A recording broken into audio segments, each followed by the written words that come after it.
Like everyone else right now, I've been playing Lies of P, and it has been a struggle. I'm dying over and over and over and over, and while I know that's the natural process of these games, it can be really frustrating. So here's my preferred early game farm to help you grind away the ergo and hopefully tackle the next roadblock of a boss you have in front of you.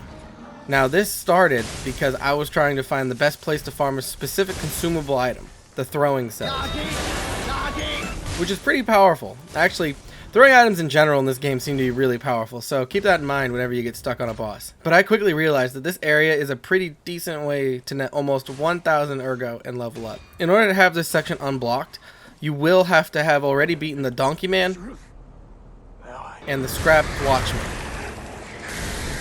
This unlocks the Krot City Hall Stargazer and the Krot City Hall Courtyard Stargazer.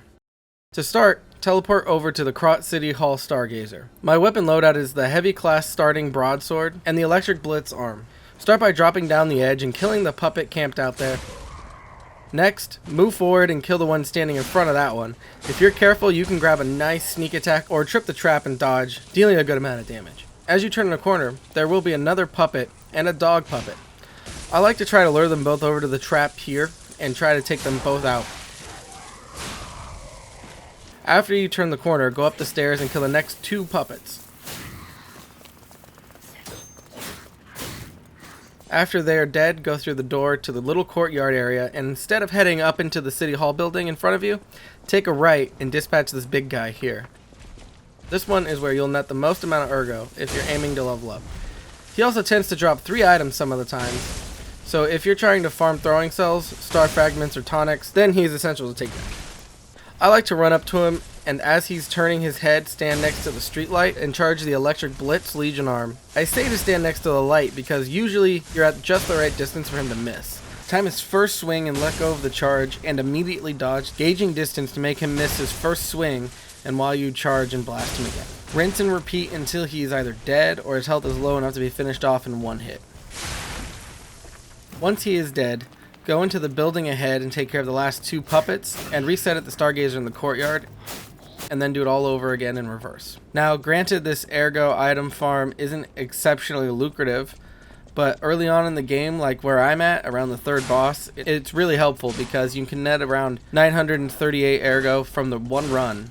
And if you're lucky, 1 to 2 throwing cells. Though they do have a pretty low drop rate, and at any given time, I think you could only have 5 in your inventory and 5 in your item box. At least for me, it seemed like after I had access to 10 throwing cells, the enemies stopped dropping them. But it could just be that the drop rate is so low that it only feels like they stopped dropping. This is also a damn good way to farm star fragments, which are what you use at the blue fountains outside the boss rooms to summon help, since most of the enemies drop them throughout the run.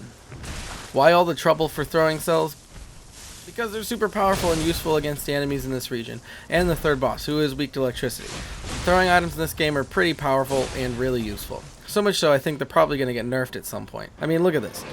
I struggled and struggled against this guy for 2 weeks, and with the throwing cells, electric blitz, and to be honest, a pretty large jump in level, he gets owned pretty easily. When I started this farm last night, I was at level 30, and now after doing it for a few hours last night and this morning, I'm at level 54.